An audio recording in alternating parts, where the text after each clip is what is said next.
Hello, this is Deborah Anderson, the Black Woman Animator, coming back to you with another video. And in this video, I have Matthew Bordenave.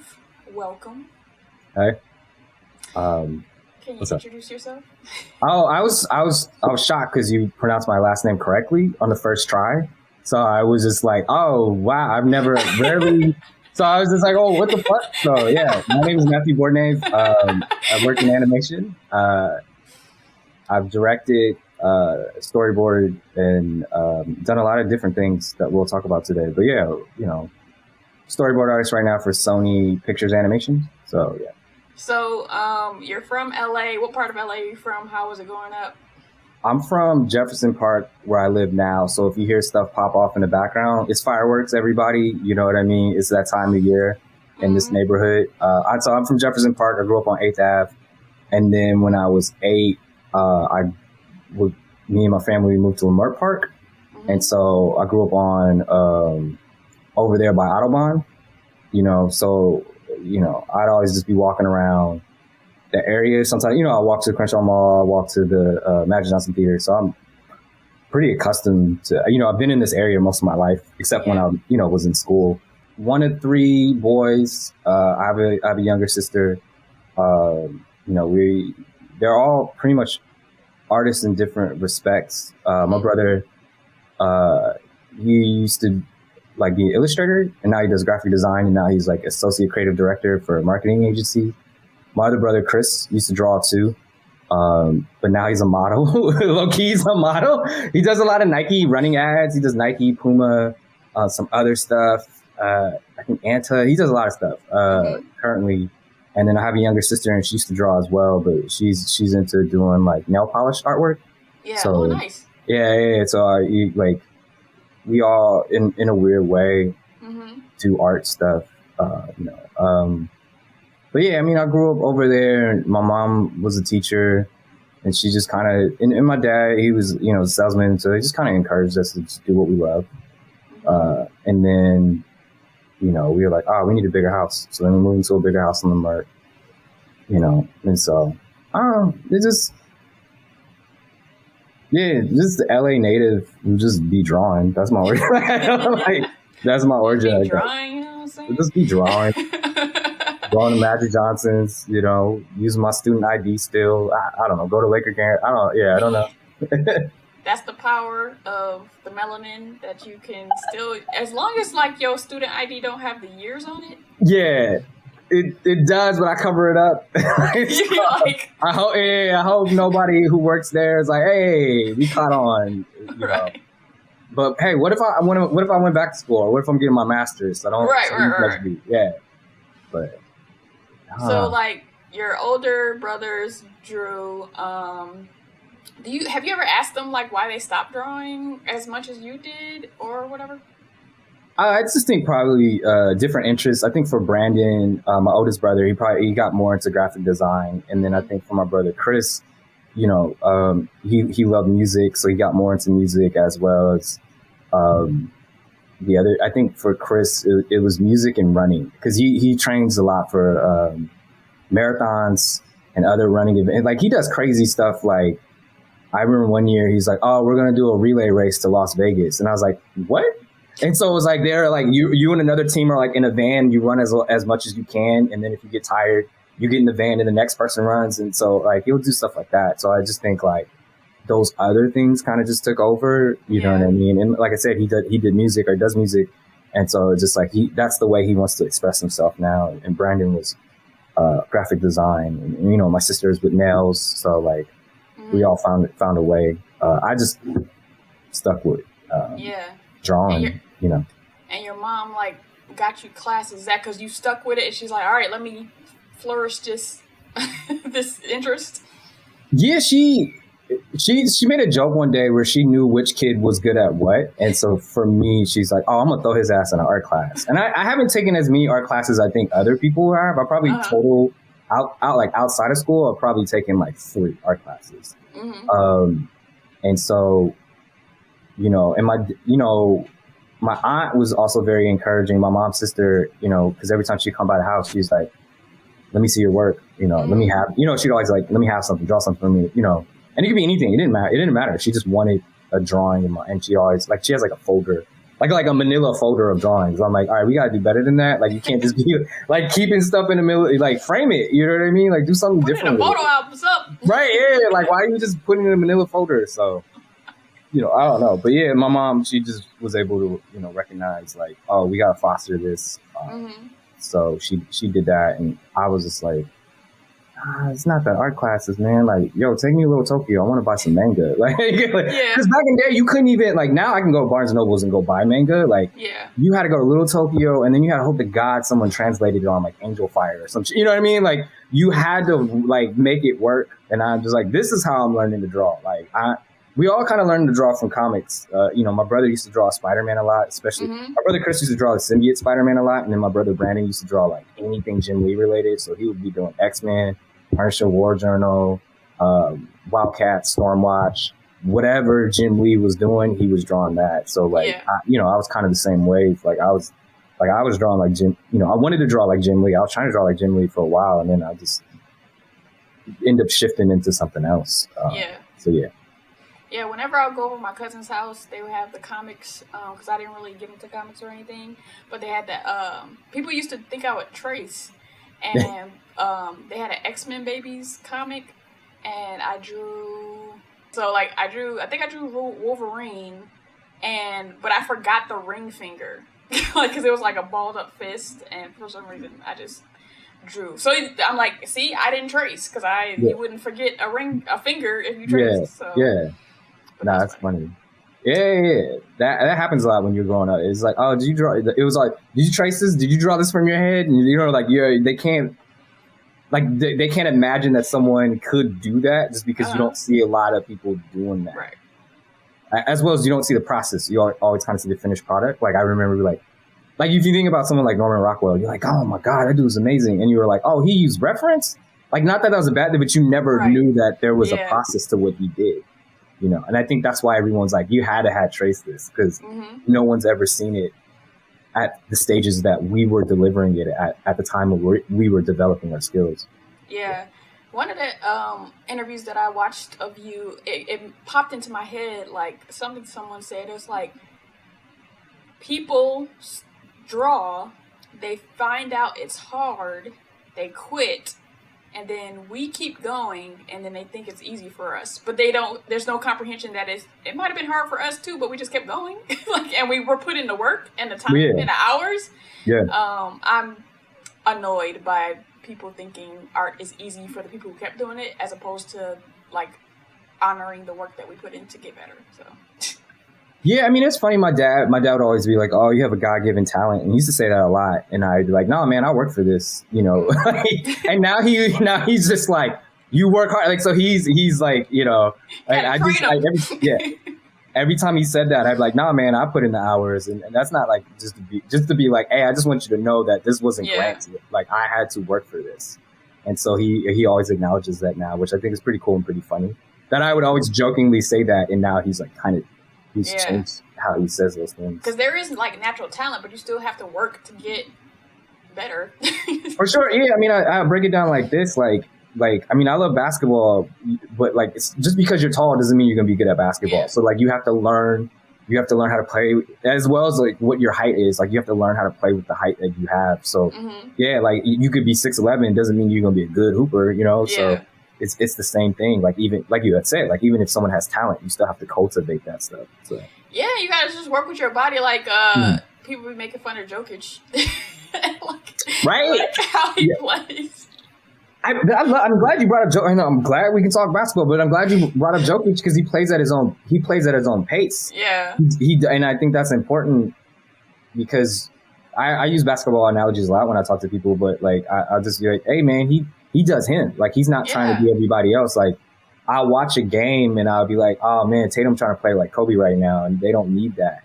Like, I've seen players kind of take the bad things of certain players and then you're like, oh, you don't, like, you look at LeBron and you're like, oh, this man has thoroughly studied a bunch of people and he knows when he has to shift between those type of players that inspire him, which is good. But we all get mad at LeBron where we're like, bro, be more aggressive. But that's not him, you know? So like, it's not his nature. So And then with like sports and art, if you take from other people, and particularly take the bad things or even the good things, like you don't know the context. So somebody could be doing something for a very particular reason. Like, oh, if somebody like draws like this, it's because they're like wrist is broke or something. Right. And you're like, oh, I'm gonna draw like this person. Like, why? You can just draw like you. And so people try to copy things with no context, whether it's good or bad. No, for sure. There's a lot of that. There's a lot of I mean, I used to do that too. Like I didn't see the finished product or what the process. My bad. I saw the finished product. I didn't see the process. Yeah. So then I would always try to emulate the finished product and not knowing what the steps were. Yeah. And so it happens when you don't have that background knowledge to the thing. Yeah. So what are some of your best childhood memories?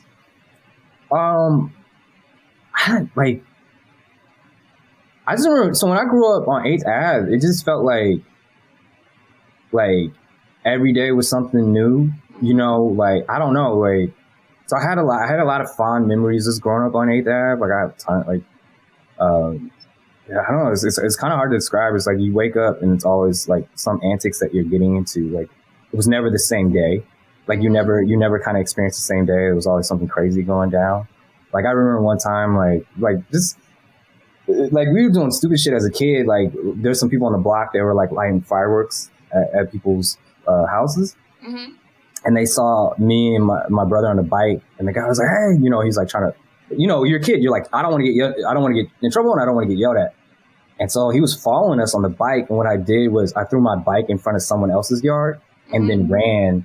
And I think it's pretty funny that at whatever age I was at, I was like, I'm going to trick this guy.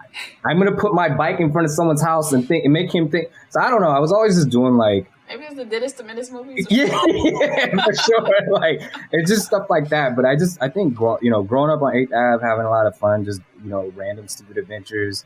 My godmother owned a daycare around the corner.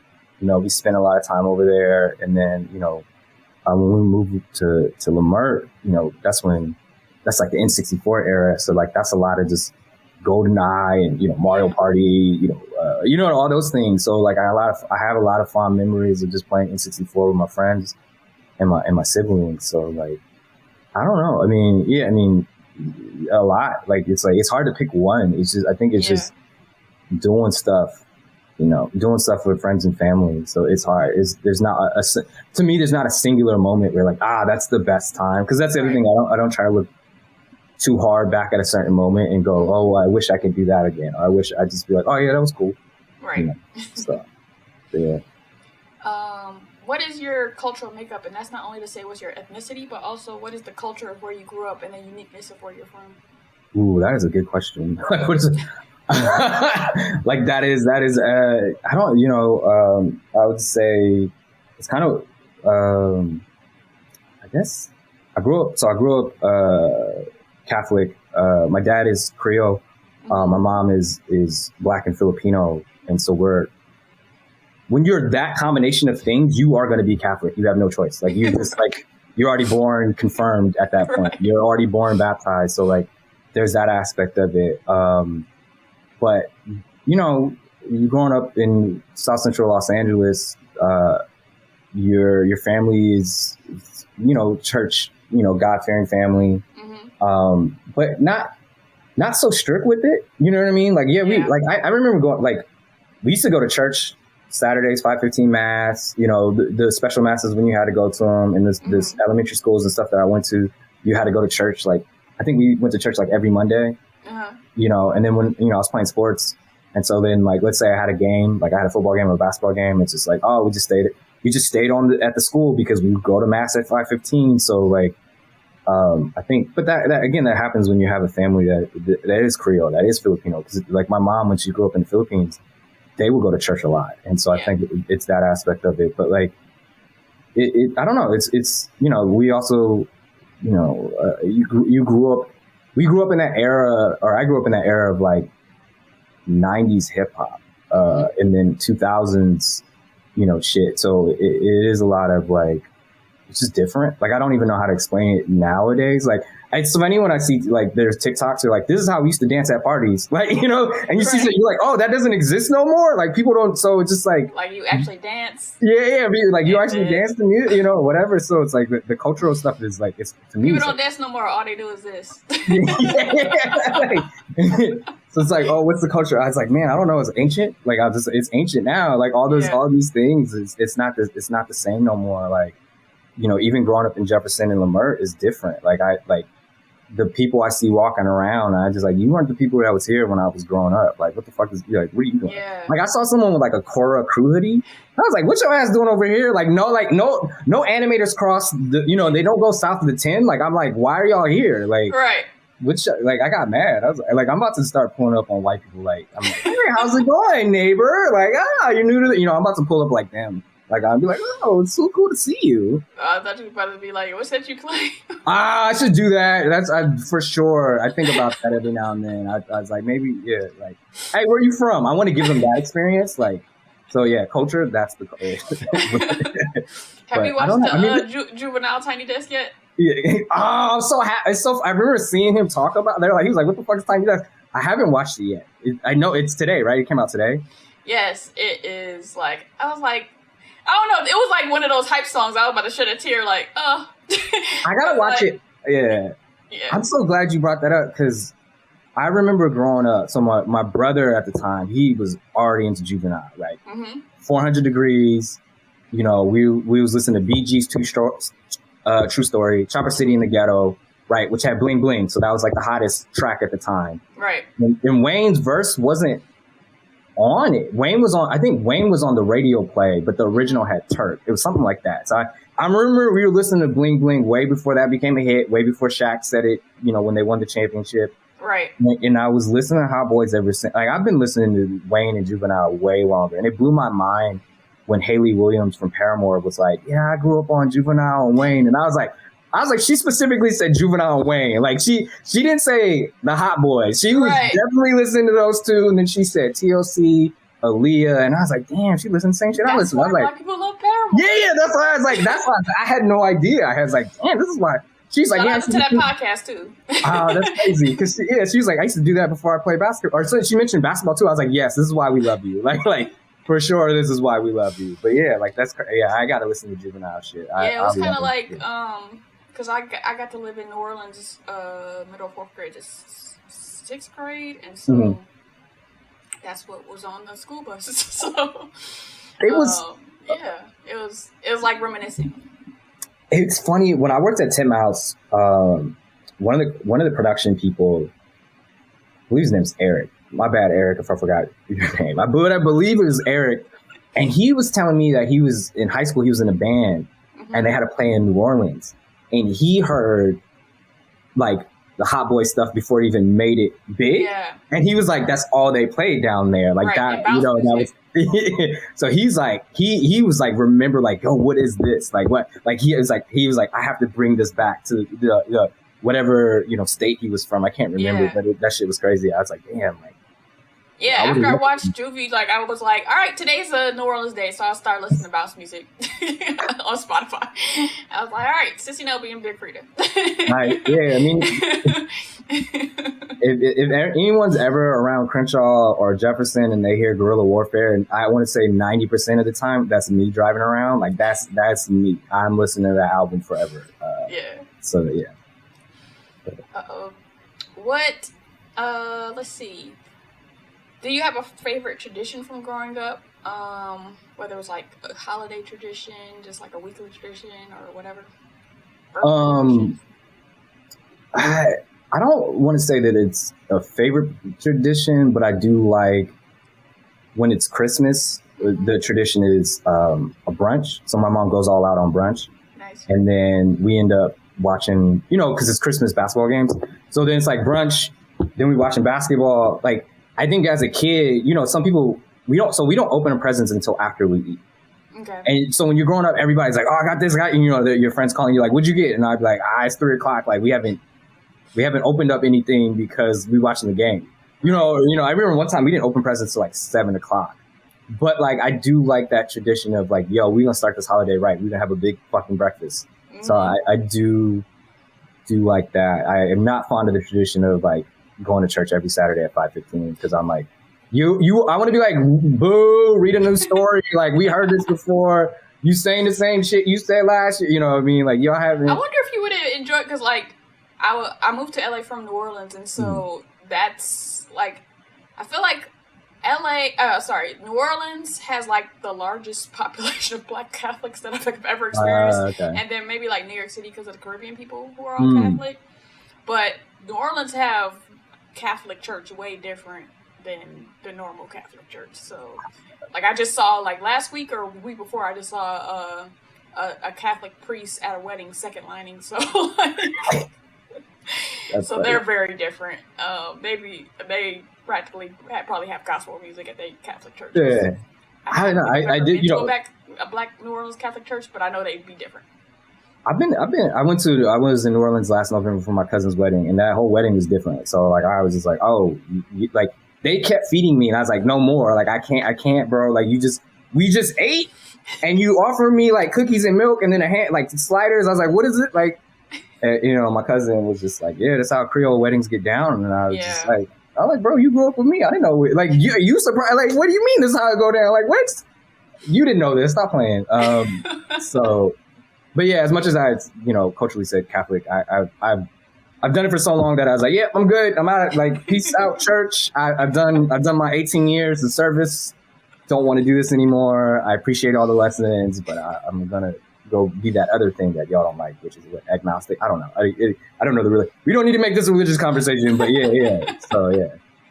But I'm very curious to see like how they get down in New Orleans at the church. But yeah. Yeah.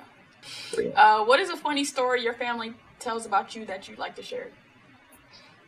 Man, I don't know. I would say, like, I know one time I think it was my mom's birthday, and we were all sitting down eating, and they're like trying to figure out, or like, I think my aunt said something like, nobody on our side, on my mom's side, they're like, nobody on mom's side is funny, and then they're like, we were like trying to figure out who the funniest person was in the family.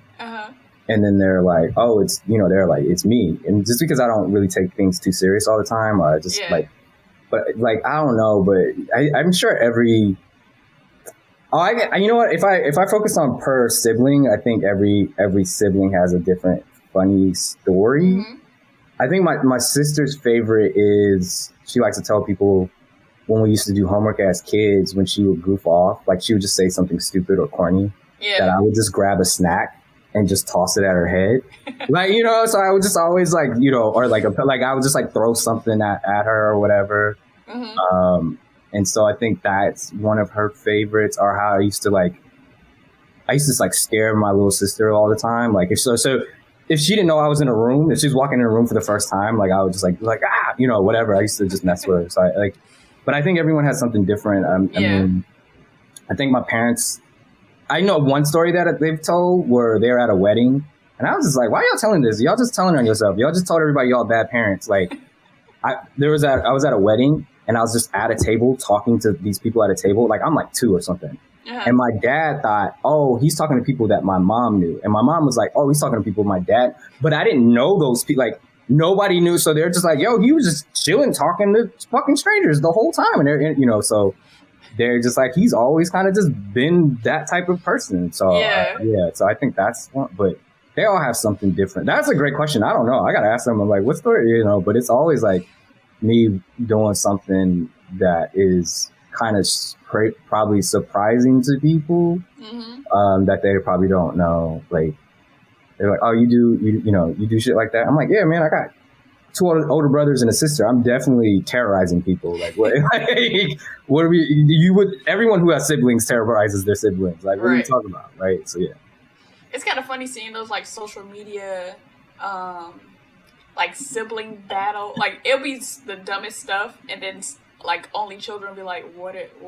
And they're like, you have to have siblings to understand. Right, yeah. Like, they'll just open your door and then they'll leave. Like, right, yeah, yeah, definitely. Just, yeah, like, let me just kick this door open just to annoy you and walk away. And you're like, why did you Why did you do Why? that? Yeah, like what was the point of that? Like, yeah, for sure. Like, yeah.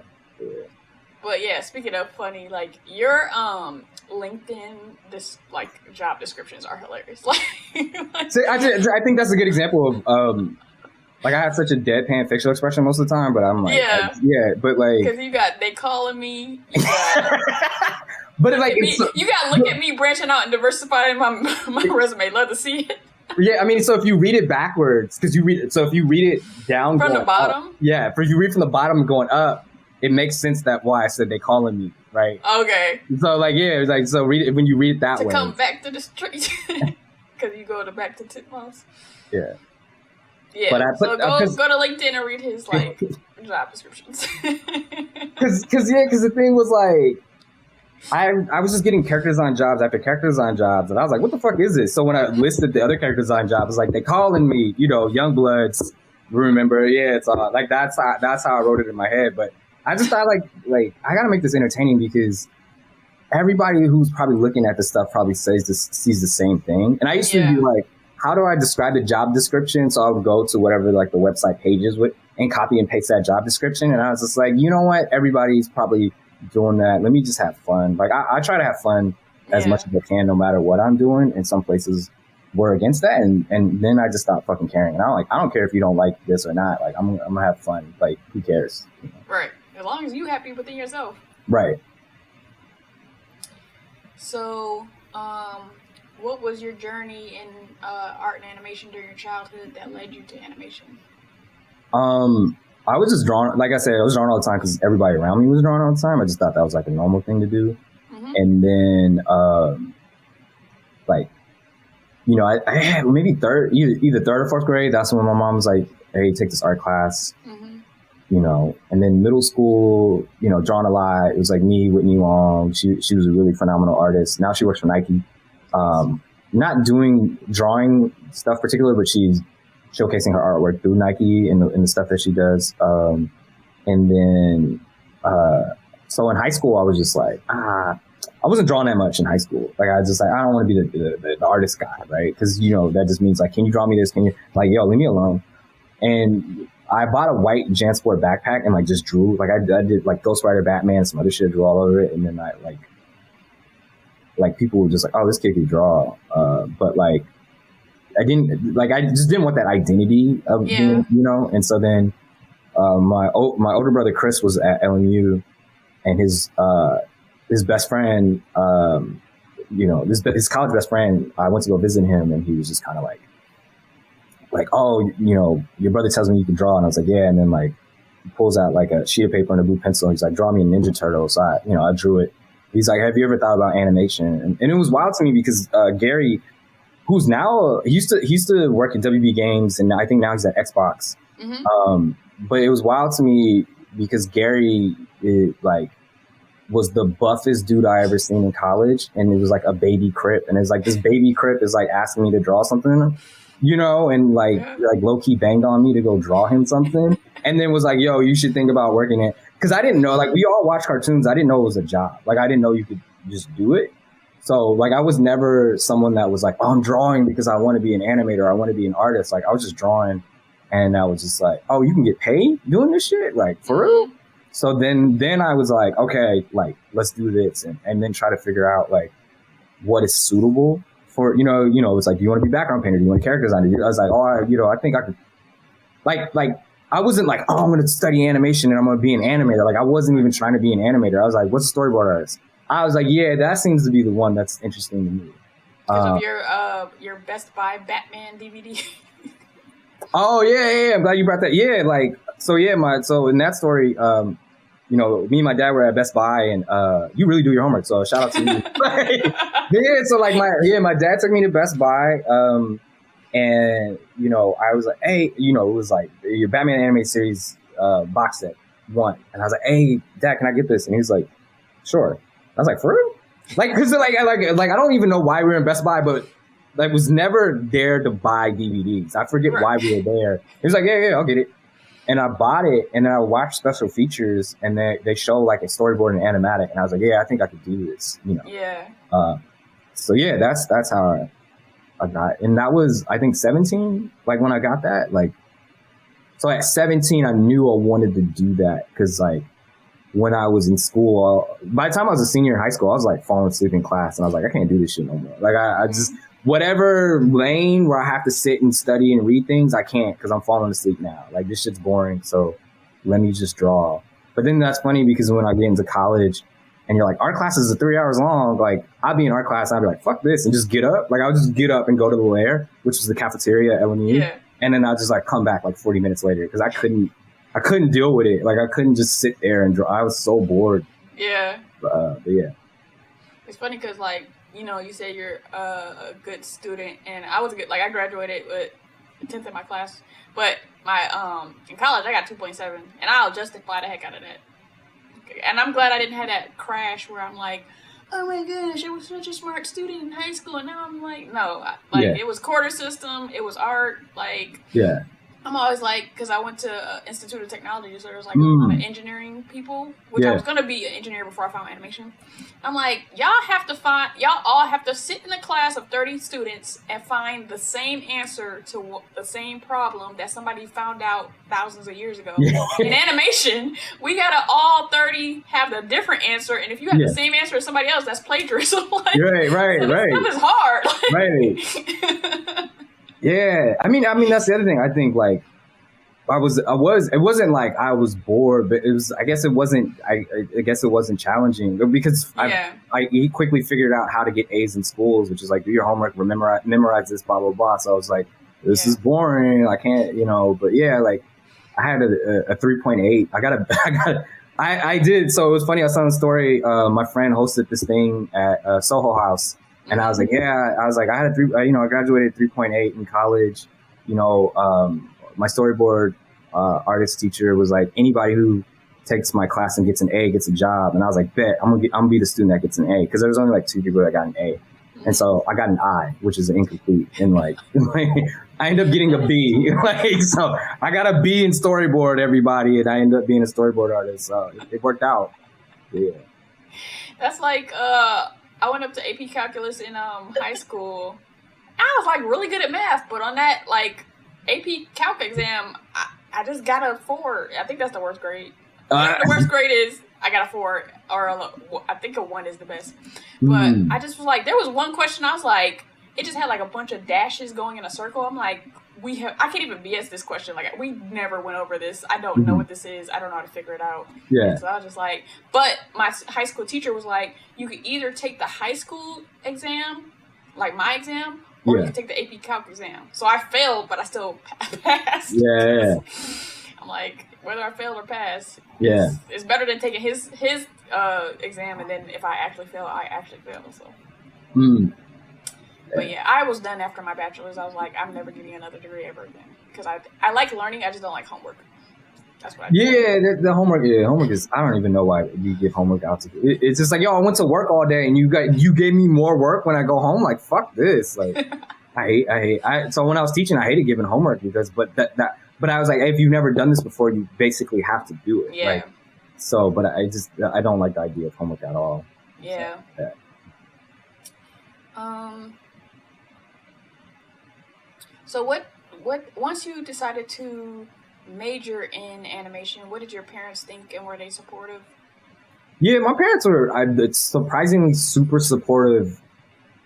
Other people's parents weren't, which was pretty funny. Like, I remember, like, when you move in campus and you meet people's parents, and, they're like, oh, what is your major? And I'm like, oh, I'm animation. And they're like, oh, I hope it works out for you, shit like that. Right, like, this is like, oh, art doesn't. So, like, my parents, they was fine with it. Like, they were super supportive.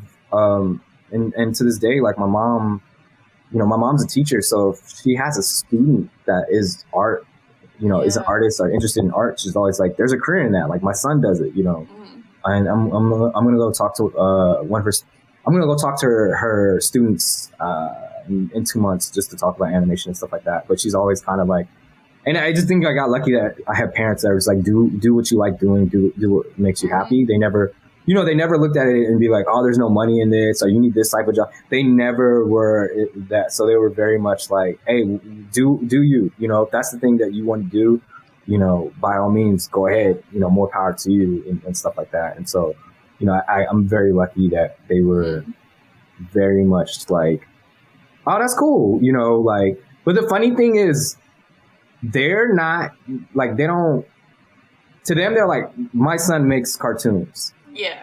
And that's enough for them. They're not even like, oh, what show you work? Like, you can never get the show right. They don't even watch, they don't even care. They're just happy that I do it. They're, like, but I'd be, I think it'd be funny if my parents had some feedback on stuff I was doing. Like, if they was like, hey, I watched that Young Justice episode and like, that's how you board sneak missions. Like I'd be like, okay, but like, so I'm kind of, like, I'm very curious I'm like, damn, is the generation now that's doing art and animation when they have kids, are they going to be like that with their children, right? Like, are they going to look at their drawings and just be like, oh, so you just thought it was cool to post that with a tangent line? Like shit, like, are they going to be like that? I always kind of like wonder, like, it's like, my dad, like, because he used to draw, but he's over that generation where it wasn't anything viable, but and he could draw really well, but he when I worked at Turbo Squid in New Orleans, I always had trouble explaining what I did at Turbo Squid, because if you don't know animation terms, it's hard, like particularly 3D animation terms, it's like hard to be like, oh yeah, it's like a marketplace where you sell 3D models, like what's 3D model? And so it's a lot. Yeah. And then one time, I don't remember what the heck he said, I wish I did, but one time I was on the phone with him and he like perfectly described in layman's terms what I did, and I'm like, how do I do this every day? And you just was like, like, that's funny. All right. But me and my siblings understand that, like, my father is like a genius, so nice. it makes sense. So this is the part where I list out the projects that you've worked on, so that people can know that there was a Black person that worked on the stuff that they watch. And I'm not gonna list everything, but just let me know if IMDb is wrong, because that happens too. They've been right. So, and also I don't know who updates it. I'm like, oh, like, thank you for putting that out there. So, I appreciate whoever's updating my IMDb. Thank you. I appreciate you. I don't even know how to do it, but I'm glad. I think the only thing where it's wrong was like, he's in ink and paint, and I'm like, I haven't done ink and paint since 2012. Yeah. So. Yeah, like back in when I first got my first job, I updated my IMDb, but they've got more strict with it. So I know on my last production, like, my supervisor was like asking me, oh, what name do you want? And so it's like, it's this when they take your name for the credits, I feel like they also put it on IMDb. Yeah. That's my theory. Anyway, so like, just a bunch of Batman stuff. Young Justice, Justice League, Flashpoint Paradox, Scooby-Doo, WrestleMania Mystery, Son of Batman, Teenage Mutant Ninja Turtles, DC Super Friends, Moonbeam City, Turbo Fast Ultimate Spider-Man. What's hilarious about the Scooby-Doo and Batman the Brave and the Bold is that I worked on both of those independently. Like, and so I didn't know they combined them into one thing. Oh, shit. Because I worked on Scooby-Doo straight to DVD movies, and then I worked on Batman the Brave and the Bold. Nice. When I was in Korea. Let's see. Cool. Justice League Action, Suicide Squad, Hell to Pay, Spider-Man, Death of Superman, Deathstroke, Knights and Dragons, DC Showcase, Commandi, the Last Boy. The Last Boy. On Earth, sorry. DC Showcase Blue Beetle, Mortal Kombat Legends, Battle of the Realms, Injustice, The Boy presents Diabolical, and currently you're on Invincible Fight Girl.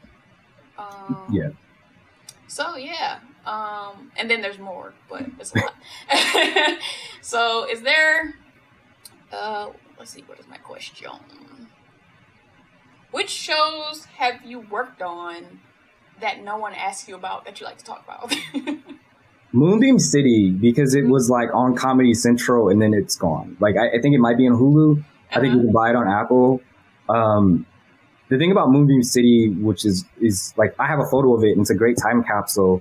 We were all in this room, and to the left of me is Parker Simmons, who does Mau Mau. And then next to Parker is my buddy Owen, who was the head of story on CBeast. He won an I think he won an Oscar for for individual achievement for storyboards for Sucker of Souls for Love, Death, and Robots. Nice. And then to the right is like Korean legend Young Ki-yoon, Jason Zurich, who's an amazing director and board artist, and then who's now supervising director on Lower Decks, Barry Kelly. And then the room had this rotation, and then behind me was Gabe Lee, who directed the latest Venture Brothers project. And me and Gabe started as revisionists. You know, Barry was a storyboarder. Like everybody was like Parker Simmons was just there developing Mau Mau, being fucking hilarious, as well as arguing with Barry. But it wasn't like real arguments. It's just like friends arguing. And it was like cool. And like, God bless Young Key, because he was just trying to work, you know, so he was just chilling. But it was so fun. Like I had like, I don't know what was going on that day, but we got a whoopee cushion and we were like, oh my God, we got a whoopee cushion. Let's put it somewhere. Like, I don't know why we were so excited about putting a whoopee cushion in someone's chair. And I think we put it in Will Fang's chair. I think it was Will's. And Will sat down and he didn't even know. And it went off and we were just like dying laughing. And I had like a video where like Owen's like crying and like twirling in his chair. And I was just like, why was this a thing? Like, why was this a thing? You know, like, but we just had so much fun in that space. But the other thing about it was like, I love working for Tim House. And what I would do is there was a park down the street and I would go play basketball. And Daehan Yi also played basketball. And then this other dude played basketball. And then we got like a Titmouse basketball league going. So Tuesdays and Thursdays we'd hoop. Every Friday I'd be like, oh, yo, I'm about to go to Sassafras. Who wants to roll? And then we go to a bar. Nobody go to Sassafras no more. They are Blue Lives Matter bar. Fuck that place. So, but like we used to go there and we used to go. So like that project was really fun. We had a lot of fun working on it. We brought a lot of cool humor into it, but it was just like the camaraderie that we built, as well as you can, if you look at that photo and be like, damn, this is where people were at. Yeah. And look where they're at now in their career. And we all used to be in this room together. Like Will Fang is like a producer for Trigger. Like he works with Japanese studios. Like we were all in this one space, you know, like, and so I had so much fun on that project. Eugene Lee, who, you know, who ends up being, I think, a supervising director on Dota, but, you know, he worked on Voltron stuff.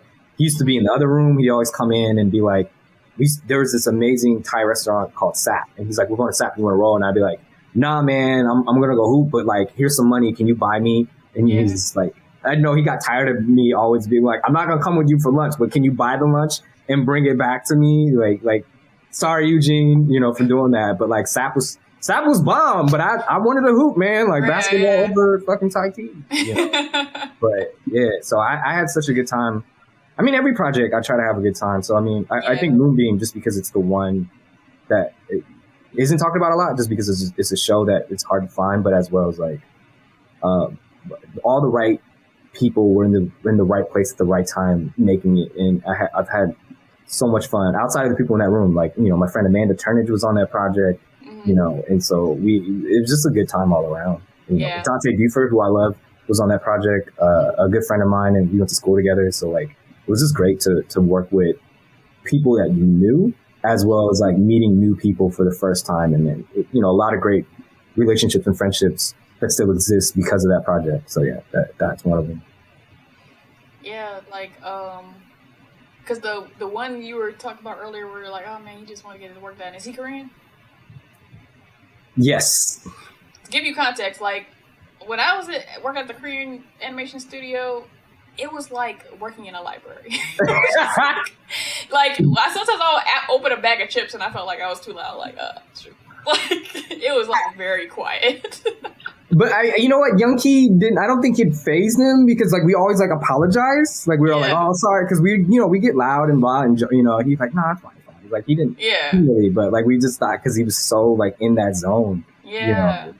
And it's crazy because I ended up working with Young Key when I went to DreamWorks, and he remembered me, and he was just like, nice. He was like messaging me, and I was like, this is the most we've ever talked. But like I love that guy. I hope he's doing well, you know. But yeah, he was Korean. Yep. Have you gotten to play basketball with either like, you know, Bruce W. Smith or like Tyree Dillahay or anybody? You know what's funny? I haven't played with Bruce. I didn't know who. I played. All right, so here's what's crazy. I played with Tyree Dillahay one time.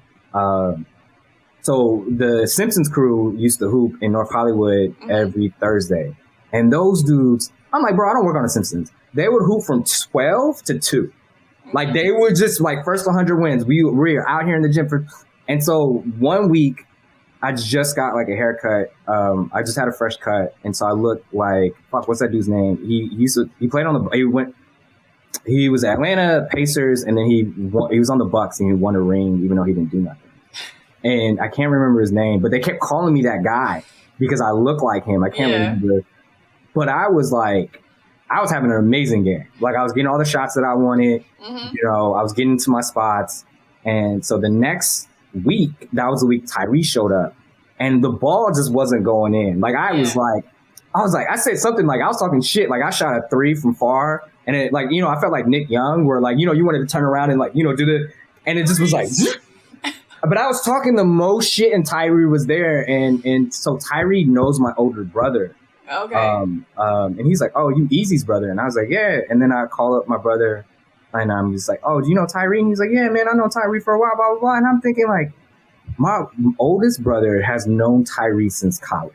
Nice. And I didn't know anyone in animation. And he knew Tyree. And he's just like, oh, I didn't know Tyree worked in animation. I just knew he drew. And I'm like, what? Like, so full circle, I'm at Sony working with Tyree. And he, like, his mind is great. I love, like, there's so much to learn working with Tyree, and he's like one of the best I've ever worked with, because he can like, he's got a like precision and pinpoint accuracy on certain things. He'll call notes that I was like, oh damn, you caught that, like yo, like, so his like he's super. I've never worked with someone as detailed and precise to his level. Like there's definitely, I'm not just trying to discredit any of the directors I work with, but he's on another level of precision that I haven't witnessed before. So I do appreciate it. But I didn't know Bruce W. I used to hoop with Soul Choi. I love that dude.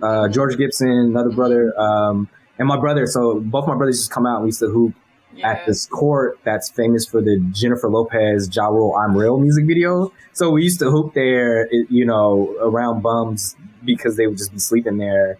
So, but nah, we definitely need to get a league going. I don't know. I'm afraid to step on the court right now because I'm like, I gotta get my legs back in condition. I might like tear fucking something out there. So it's been amazing. Yeah, like on my last production, I would hop in because I started as a production coordinator and then moved to assistant editor, and so even though I was assistant editor, I was like still pretending like, you know, I used to be on production, so I would hop in when I could. I would hop in on Tyree's storyboard meetings and just be like, like what is he gonna say? Yeah.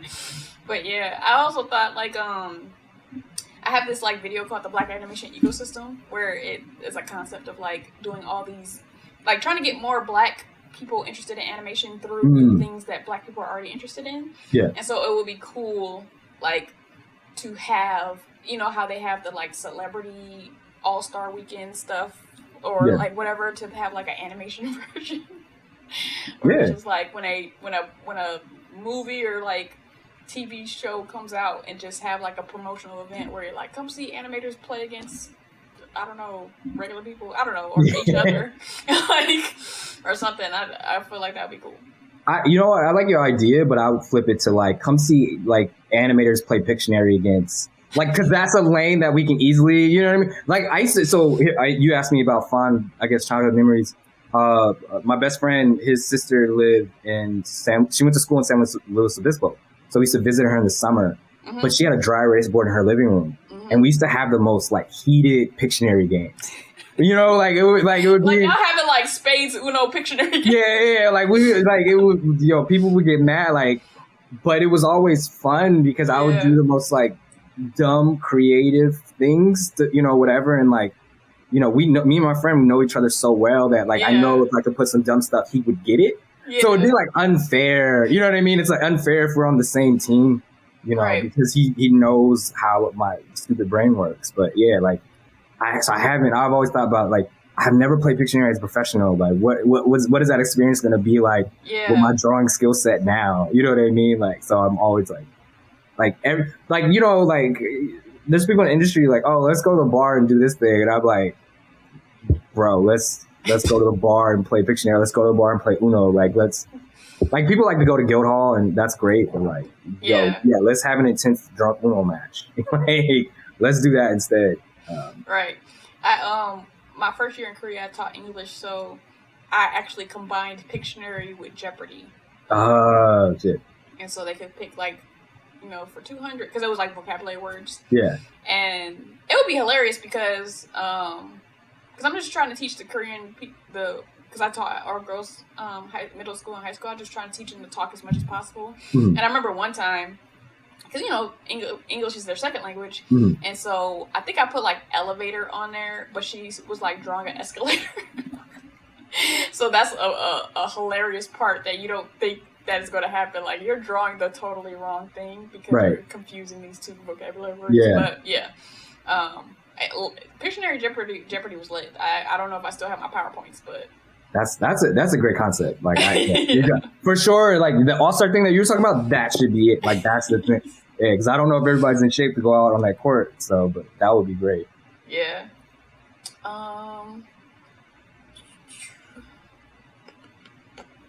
What do you love about animation?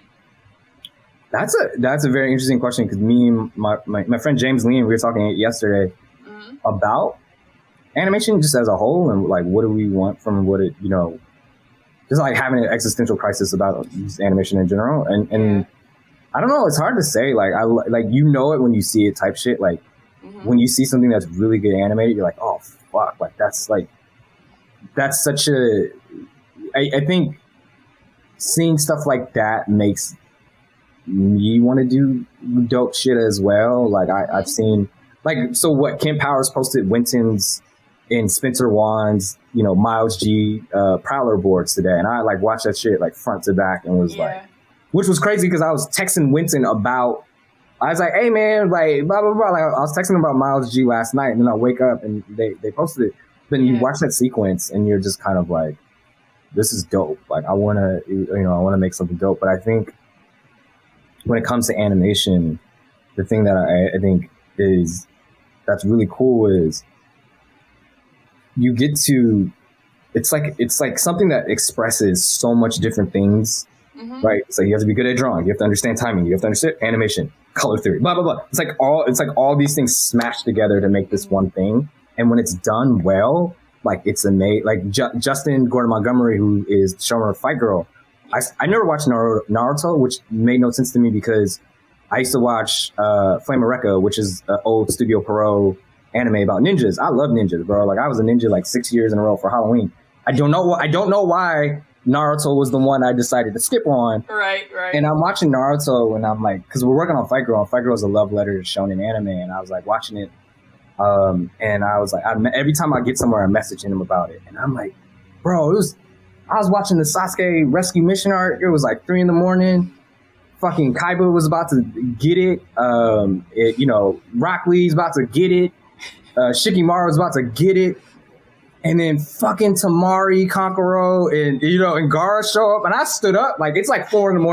I stood up in my house, was like, yo, the Sand Shinobi?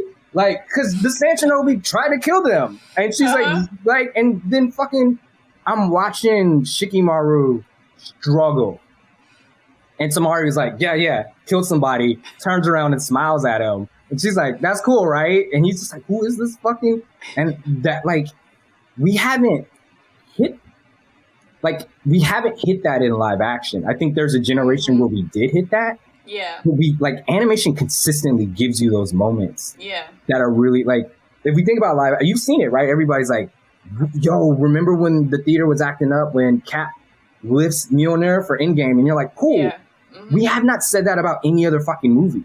Like, we have not said that about any other, like, animation gives this weird experience to everybody that makes things relatable or makes things like, and not to say, I'm sure live action has stuff for people, but like, you think people are walking out of that Wes Anderson movie and was like, yo, when this moment happened, like, they're not. Like, Anime Expo is fucking sold out. Like, you know what I mean? Like, it does something, like, even Western stuff, seeing how people are reacting to the new Superman show that my friend Brendan is making along with Jake White and Josie Campbell, Kiki Manrique, Austin Rankins, and all these people I know, like, the reaction for that is amazing. And then they're like, here's the people we cast for Superman in live action, and everybody's upset.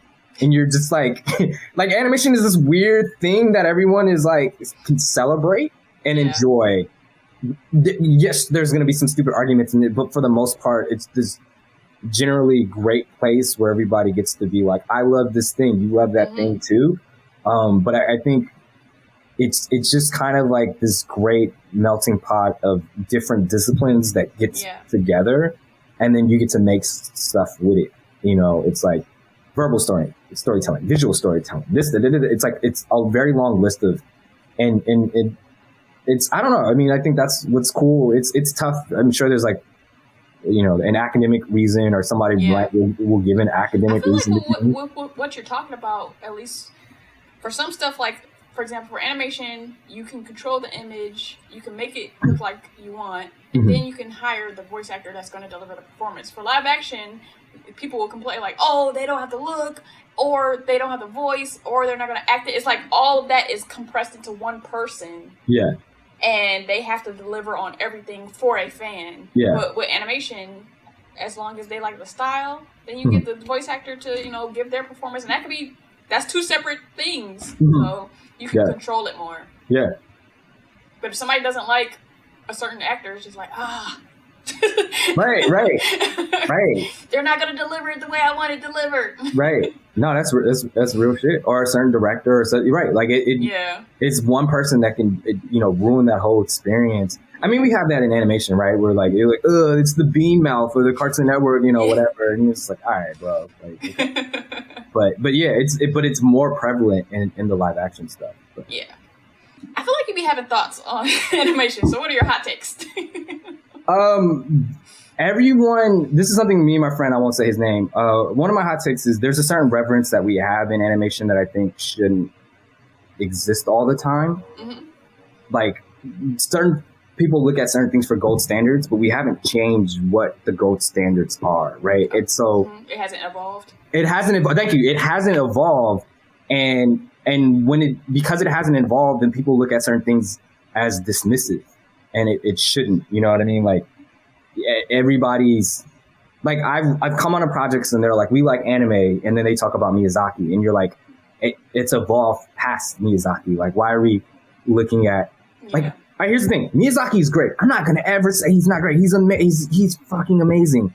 But in the conversation that when I talk about anime with Justin, we break down episodes and moments and how many, like, for Naruto example, I'm like, bro, Kishimoto has 250 episodes that are solid. Like, you go from the first episode, which is very heavy as a pilot, to the Sasuke mission, you know, by the end, and you're like, he delivered on 20, like, let's do the math here, blah, blah, blah. That's 5 years worth of shit that he delivered. He does not have to do it anymore, right? Like, he's good. Like, so how come we're not talking about Akira Toriyama, Kishimoto in the same way that we're talking about other storytellers, right? Like, no one, like think of, like, Akira Toriyama has so much shit outside of Dragon Ball, but we love Dragon Ball more than anything. And you're like, this man is continuing to tell stories that people love. Yeah. But we focused on one thing, but we haven't. It's like when a comedian, you have a favorite joke, and then you ask them to say that joke, and it's like, but I have new jokes. Right.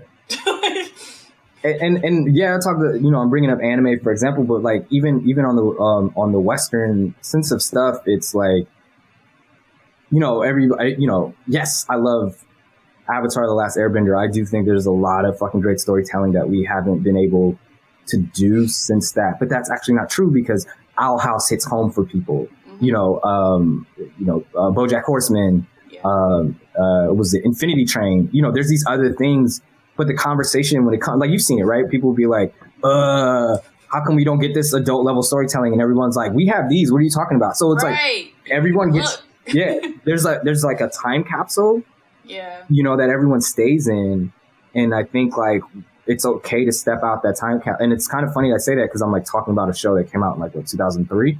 But it just to give an example of like, we have to be able to look at it's like, you know, in the NBA where they're like, oh man, these people can't compete in Jordan's era. Like that's what it feels like. And you're just like, I mean, I have just the way there's certain structures that exist as well. Like, I think people hold on to how things were made back in the day, right? So like, there's constantly brand of fandom. What's up? A certain brand of fandom.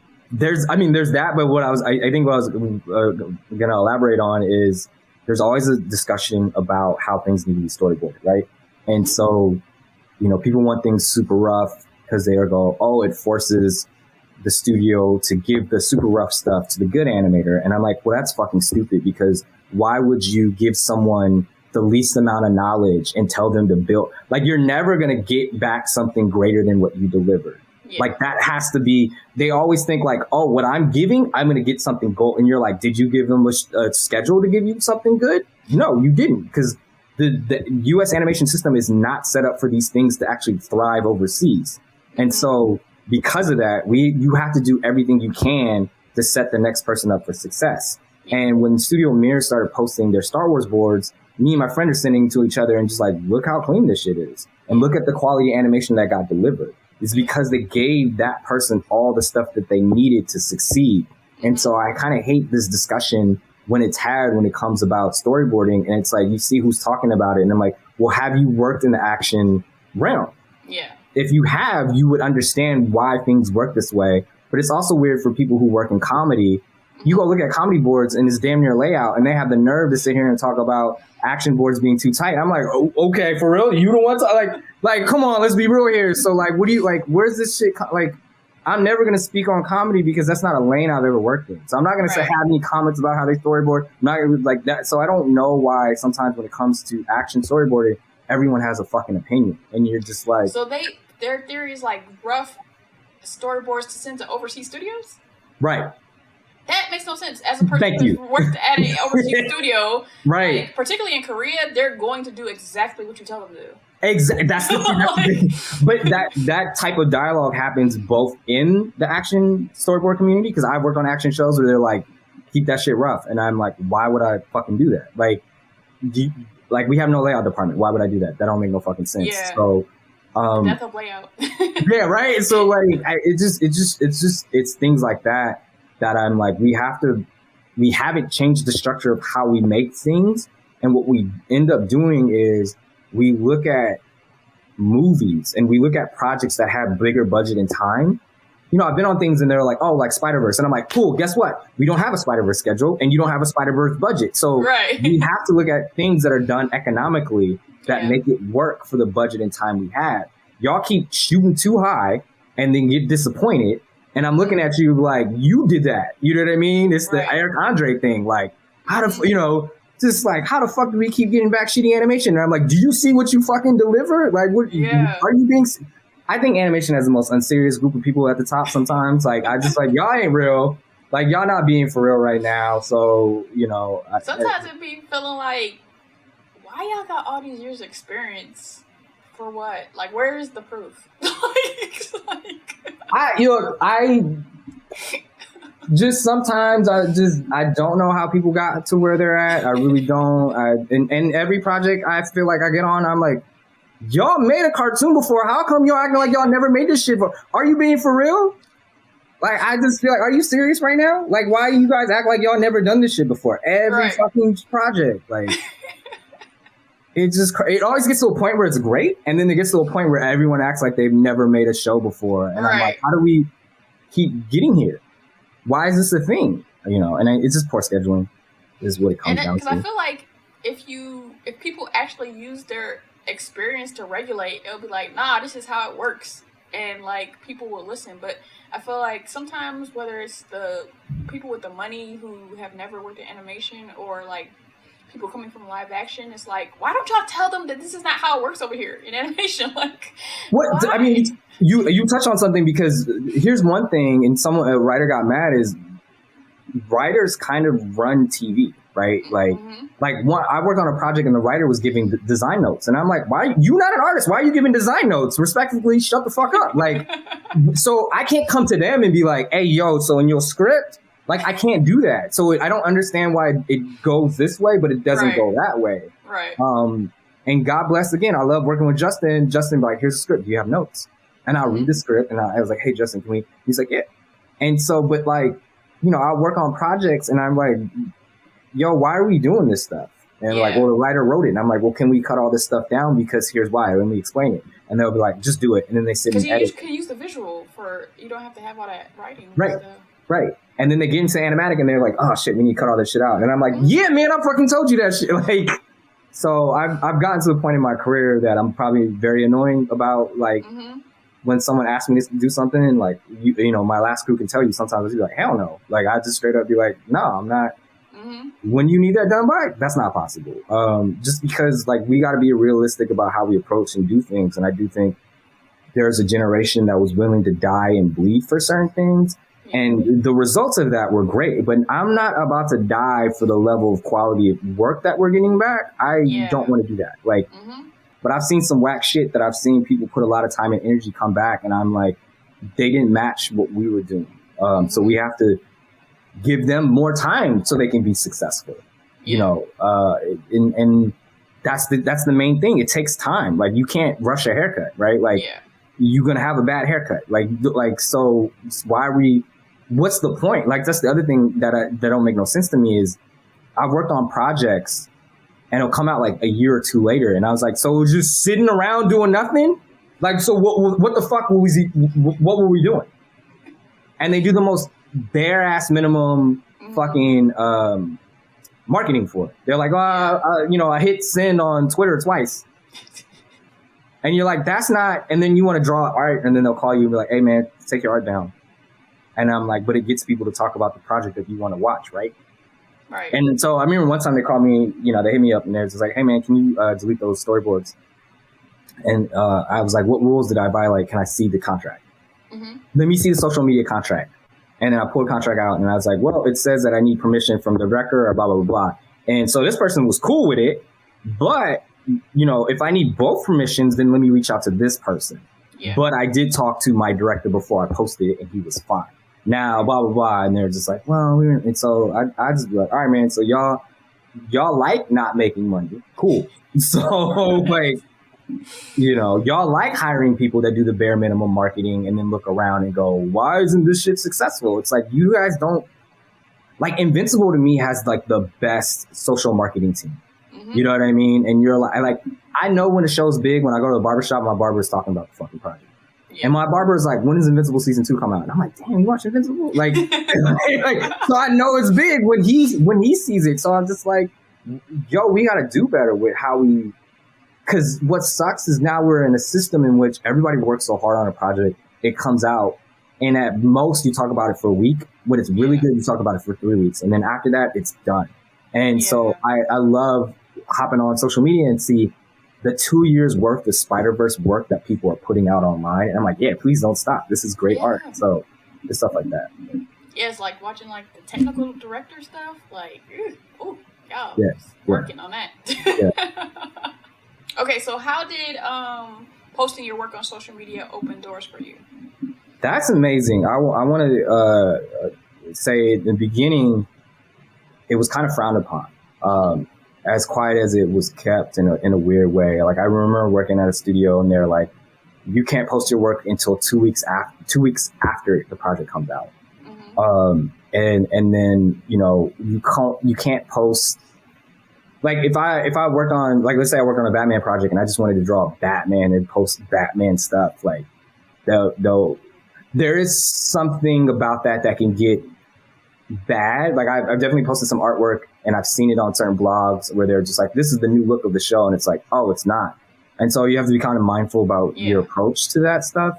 And so, I work with someone that was like, oh, you just make these posts because you want to be a social media darling. And I'm like, no, like, I just like drawing and posting work. Like, I drew a thing and I put it on the fridge, which is the internet. So now when you go to the fridge, you can see it, you fucking asshole. So fuck you, bitch. Anyway, so then like I got to just the place where I just didn't care anymore. Where I was just like, I'm not gonna let these people regulate what I do in my free time. I'm not gonna because at the point of where I was at in my career, what your status and who you were as an artist is by word of mouth. Yeah. As well as, like, let's say I work on something and like I was saying, like how the schedule is, like whatever I was doing and then that project gets released 2 years later, that was the best that I did 2 years ago. Mm-hmm. And so while I'm working on it, I'm like, oh, this shit's amazing. I can't wait to get posted. It's like that level, I've evolved since that level.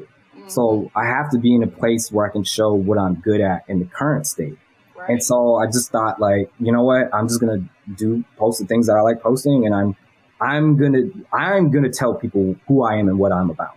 Right. You know, I'm not going to. Narrative. Yeah, exactly. So when I started to control my own narrative, all these opportunities started opening it up for me. And, you know, and I'll sit in meetings and people will pull up specific posts. They're like, we really like this thing. Can you give us this? Oh, we really like this thing. Can you do that? And I'm like, oh shit. Like I was told, you know what I mean? Like the way that social media was looked at by a generation that was older than me, mm-hmm. It just seemed like, oh, you're doing this because you want a certain level of attention.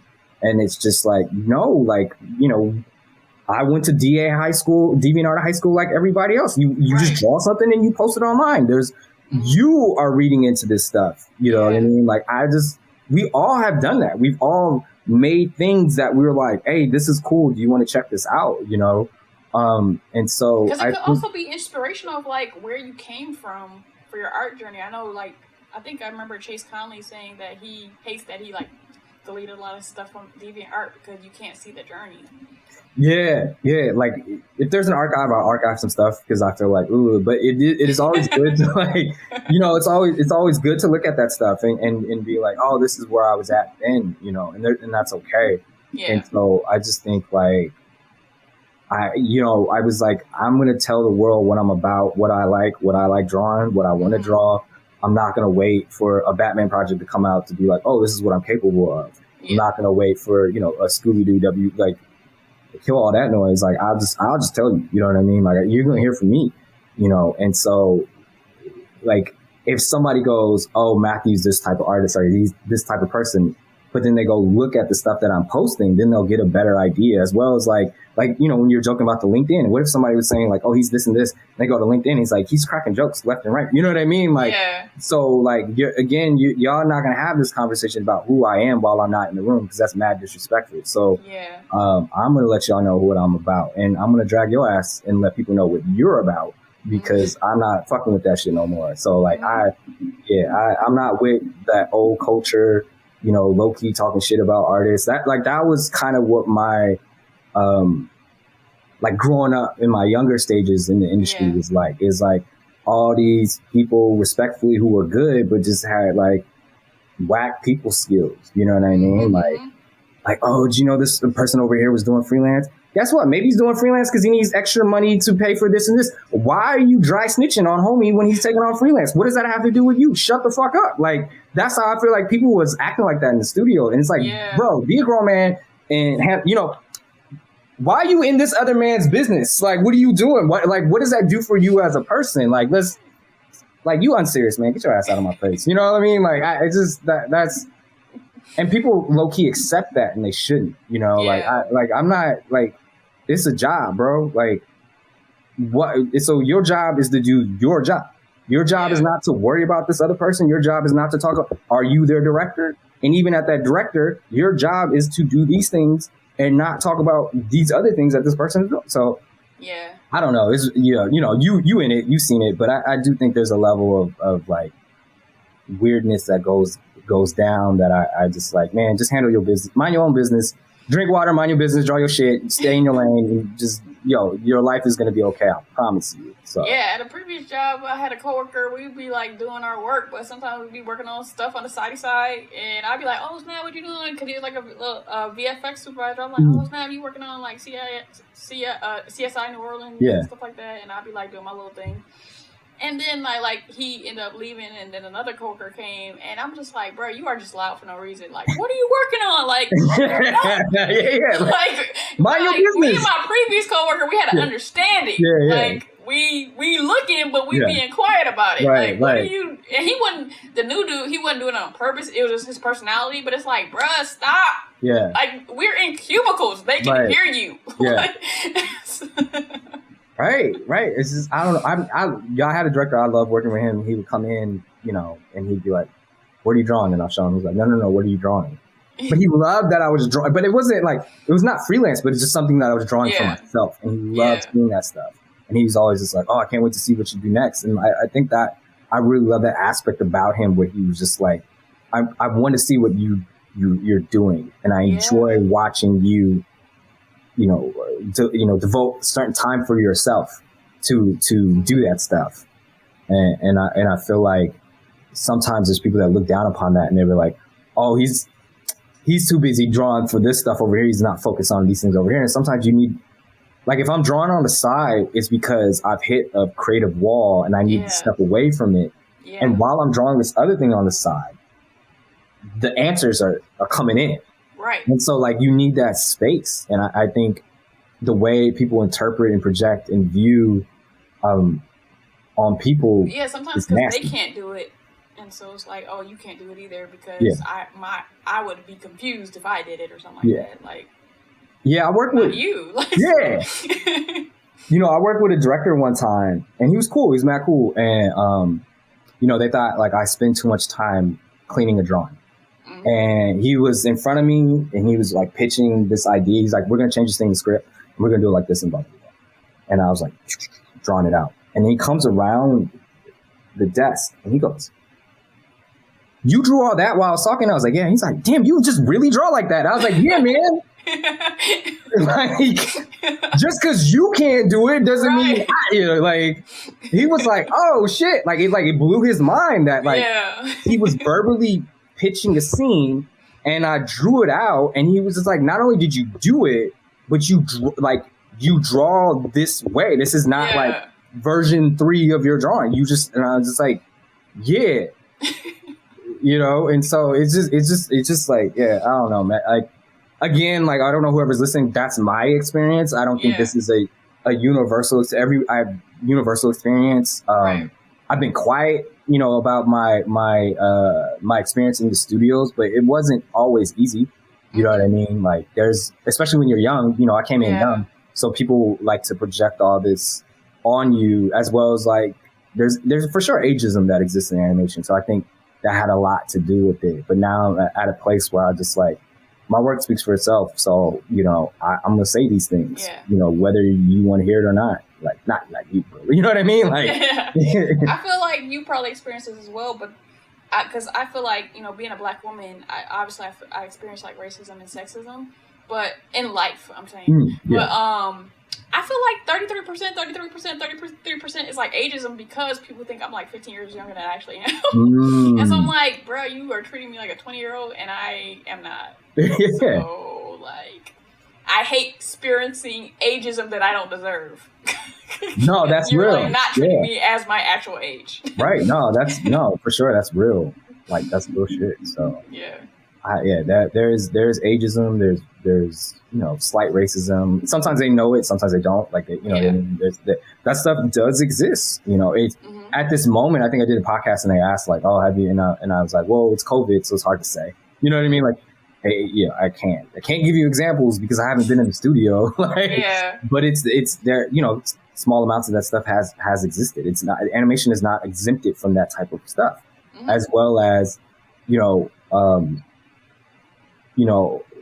I had a exit interview one time, and they're like, "Oh, why are you leaving?" And I was like, "Well, I got offered a better job over here, and they're going to pay more." And they're like, "Do you have any blah, blah?" And I was like, "Look, I've been in the studio for 5 years. And not once has anyone ever looked at me as a candidate for these type of positions. Right. And I've seen who gets offered these positions with less experience. Yeah. And so I know how, this stuff works. I know the people, I know that. So how is it that this person, you guys are quick to look at this person and be like, we're going to offer him this role. Right. But me and this person, like, let's think about like who's getting the roles and who's not, like, at least let these people be in the conversation. It never tends to swing that way. And so they're like, "Oh shit." I ain't. Because I feel like people think it's all like conscious, like it's sometimes unconscious bias, like. Right. Exactly. It's not the person said a slur or not. It's exactly what you had said. It's exactly that. And so like, you know. And you could be accidentally doing it, but that still don't work for me. Right. So those things, you know, it sucks they exist, but it's there as well as I think. I gave this example one time. I was at a Animation Guild meeting, and I was like, we need to get better about how we defend. You know, we need to be better about how we defend our Black artists and our you know, people of color and artists as well, because I think when you're a person of color and when you're Black, the stigma stick with you longer, right? Yeah. And so I talked about, you know, in that meeting, I said something like, you know, let's say for me, you know, example, if someone's asking, they're like, oh, how's he? And they're like, he's good, but he's late. And then you have someone else who is not Black, right? And they're like, oh, how's he? And they're like, oh, he's good, but he's late. There's a tonal difference. Yeah. Why is that? And I've seen that. I've heard it. I've been at lunches where I've heard people talk about different artists. And when someone is Black and they're late, it's like, ooh, I don't want to deal with that. But I can name a ton of different artists who are late that they're willing to deal with. I can name a ton of different artists that drop the ball that people will continue to work with, even though they drop the ball. But when you are Black, they're just like, that person dropped that ball once. I don't know if I want to work with it. You know what I mean? And it's stuff like that. And I'm pretty sure there's somewhere, someone somewhere who might have seen something I've said on the internet or might have seen a clip of the interview and be like, oh, I don't want to work with him, but you got old dude peeing in trash cans at Disney, right? Like, right. I can name a bunch of problematic other fucking people out here that are doing shit that no one ever blinks an eye to give them opportunities or jobs. Yeah. And you're like, you're willing to put up with this type of person versus this person who did nothing wrong. Yeah. In the grand scheme of things, this person did nothing wrong, but didn't deliver on time. Yeah. You know, or this person who just didn't do, you know, I worked with this one person before and he just didn't turn in his cleans, but I called him back and gave him a second shot. And you're like, why would you do that though? Like, he showed you who he was and you wanted to give him an opportunity, but y'all don't want to hire this other person because he was late that one time or he was, you know what I mean? Like, it happens. Sometimes people are late. It's a thing. Like, so when I interviewed John Semper Jr., the writer for Spider-Man the animated series. He was saying, like, you know, if he's late, oh, John's late. But if a white guy's late, oh, we're waiting for brilliance. like right? No, for real, it's real shit like that. And I've seen. I mean, I'm not gonna say that happens to every Black person because that's not true, but it does happen. There's definitely, you know, it does happen and it sucks. And I think that's the other thing is like how that person is definitely plays into that. And I do think the industry likes a particular or specific type of Black person. You know, they're like, oh, we like this person. He's cool. And you're just like, oh, because he's not this type of person. So you're, what you there's a certain level of Blackness that's accepted. Yeah. And when they meet that, they go, oh, I like that person. But if you know, it's just shit like that I've noticed, you know, and sometimes I have these conversations with my friends that work in the industry about it, but I don't, you know, it's not. I've seen like a person where we know what the different Black archetypes are. You know, sometimes there's like people who like they just are never serious, like at any point in life. Yeah. And some people, like some of the majority, don't get it that they're joking. And so it's like they're being themselves and the person's like, oh, I don't like them because they, you know, but they don't know that they're joking. I'm like, I don't tell them this, but you don't realize you don't like that person because he's Black. Not that you are computing it, but he's a prominent Black archetype in our community and you don't like him because of that. No, that's some real shit. It's just like, you know, I was, what's a, you know, a good example of like when Allen Iverson came out, when people didn't like Allen Iverson, you're just like, nah, you don't like him because of, or do you even Black socks? Like, really? Black socks? Black socks is the thing that pisses you off, right? Like, you know, when I go to Laker games, it'd be like, people would be like, I don't like LeBron because of how, you know, when, you know, the Colin Kaepernick, he supports Colin Kaepernick. And I'm like, No, you just don't like him because he's black. Like, that's not it. Like, just stop.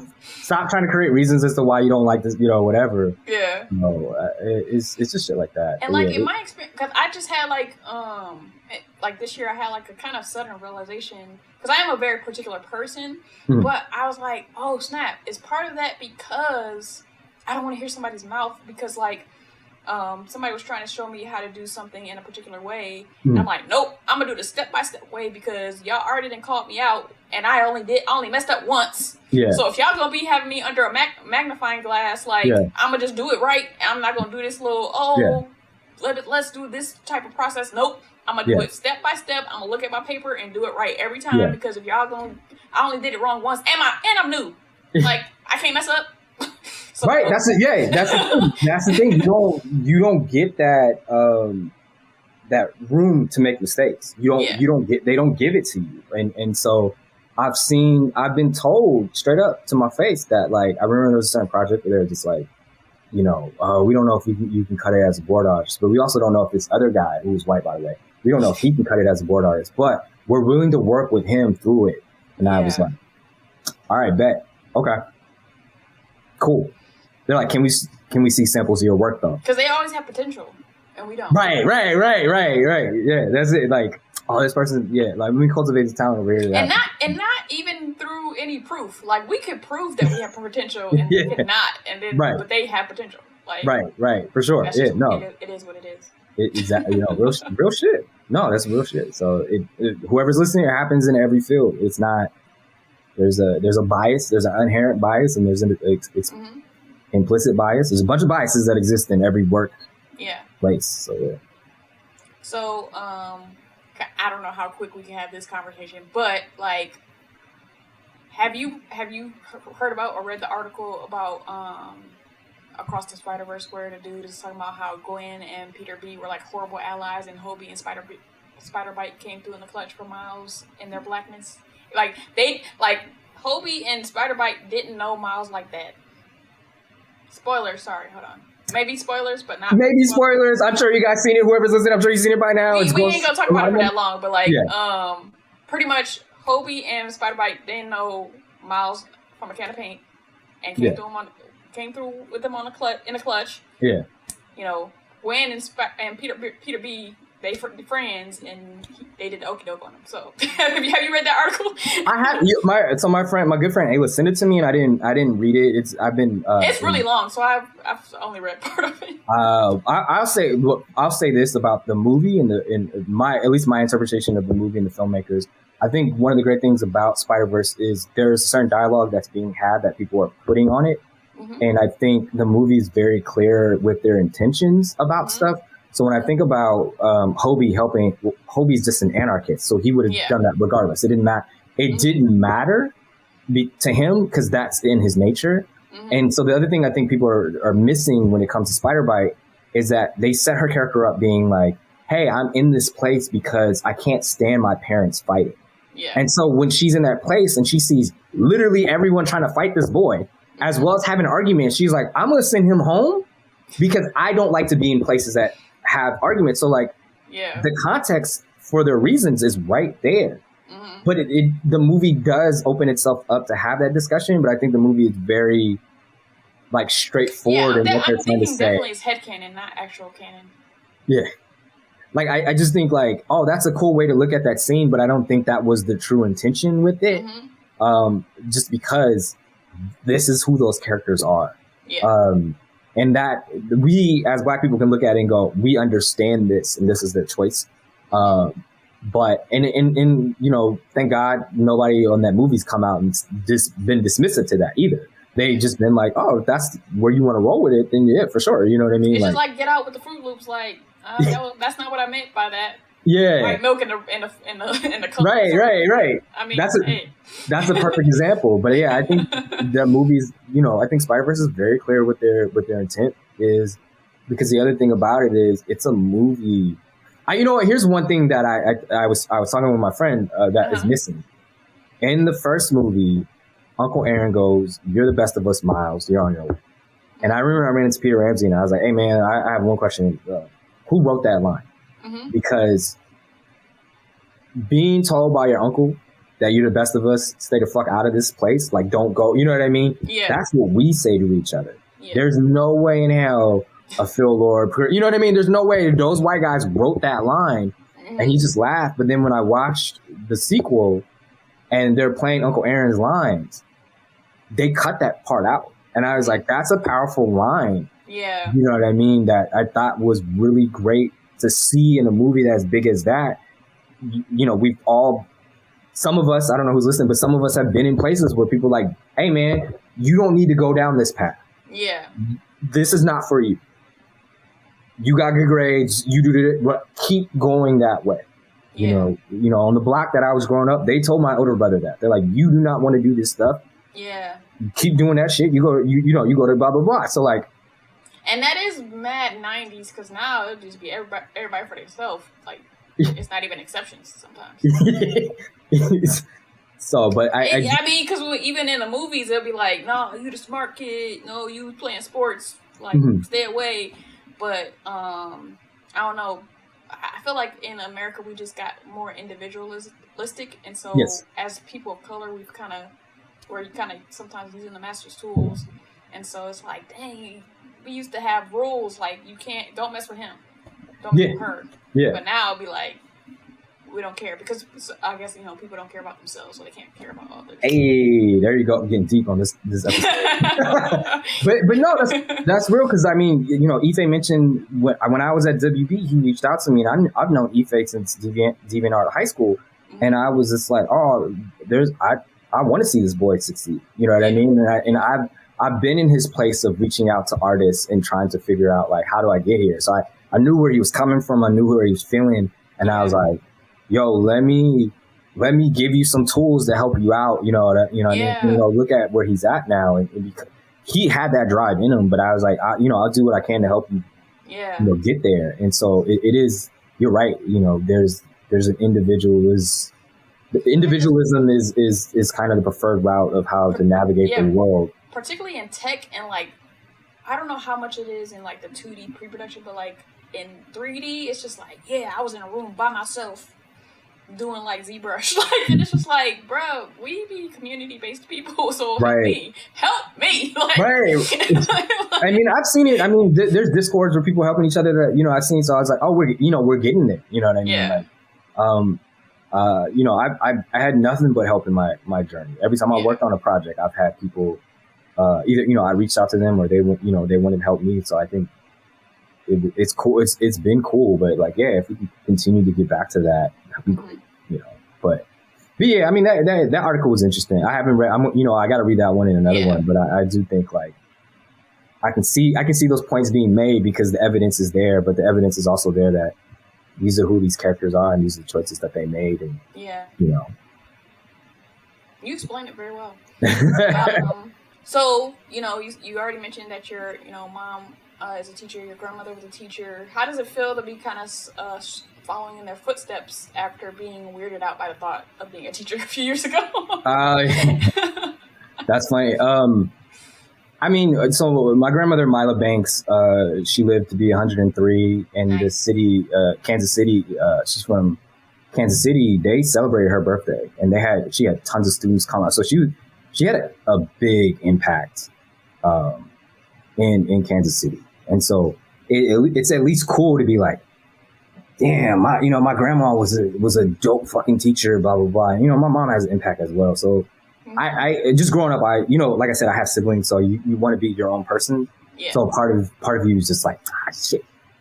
I try, I did so much to try to be my own person, and now I end up falling over here and so I joke about it, but it's just weird because I knew who I was as a student. You know what I mean? Like, I knew who I was as a student, and it's just like, it's like fucking Naruto being Hokage. It's like, bro, I saw you like I saw who you were before you got this, and now you're responsible for the whole village. So like, you know what I mean? Like, I was cutting up in class. I was, like I said, I would walk out of art class because it's like, I gotta be in here for 3 hours and just get up and leave. So like, I wasn't always taking things serious, and now I have to take things serious and teach a bunch of people. And as a teacher, all I try to instill with them is that, like, you have to find your voice and you have to find your pace, because you have to know what you want and what you're willing to do and what you're willing to express, but you have to know at the pace that you can do that. Like, Yeah. And so as soon as you find those things, you're going to find success. You know, I can't teach effort, right? Like that's something that you have to have. Like you know, and some people put around a certain amount of effort into things, but like it's all on you. Like I can point you in the direction, but it's on you to take those tools. Or it's on you to, you know, whatever. I can only just go like it's that way, you know. And so, you know, teaching is weird and teaching is hard, but it is. I mean, you know, I'm in great company, right, in terms of family, but like, I never imagined doing. I never thought about doing it. Yeah, my only requirement, like, as long as you try, I got you. I remember I was doing a workshop in Baton Rouge for one of my previous coworkers, you know, RIP, Linda. She was a first lady at a church, and she did a workshop, and I was like teaching. I think was I teaching Blender or Maya? I can't remember. But there was like these two black young girls, like teenagers, and they would. You know, the 3D program was giving them the blues. Yeah. But they didn't give up. And I was like really proud of them because people be giving up. And they were struggling the whole time, but they did not give up. And I was like, man, that's just like, I was so proud of them for like, they was like, oh, but they stuck it through for the whole workshop. So as long as you try, I got you.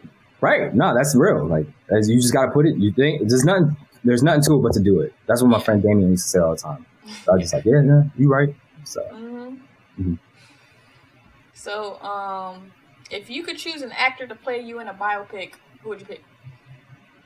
Damn, you have a lot of great questions. Shit. Damn, who would it? You know what? I see that. You know what'd be funny to me? I seen the Gran Torino. You know that Gran Torino movie where they had that French dude playing that guy. I'm just like, get his tall ass, even though like I'm sure that dude's way taller than me. But just so then like it's just like, why do they keep outsourcing to this country to play? You know, just like fucking Snowfall. Like that's my answer. You just you need that type of guy. Man, they can do our accents though. It's so funny because the dude who does actually no, I'm sorry to my cousin because it's his show about his life. The football show on CW, All American. Oh, yeah. Oh, like, who knew he was British? I didn't know, but, like, it's so funny because he was just like, oh, I just listened to Nipsey Hussle to get that American. And that's how he got it. Like, so it's just, I was just like, this motherfucker. Bro. Did he foil you? I didn't know he was British. I didn't know, but I was just like, you don't look like my cousin Spencer. So that's where my head was at. I was just like, because Spencer's tall. Like, that dude is not tall. Like, so I was just like, what the? Like, I was more fooled by the height when I saw him. Yeah. So, I don't know. But. If someone was producing a documentary about you, what things would you want them to highlight about your life outside of your work in animation?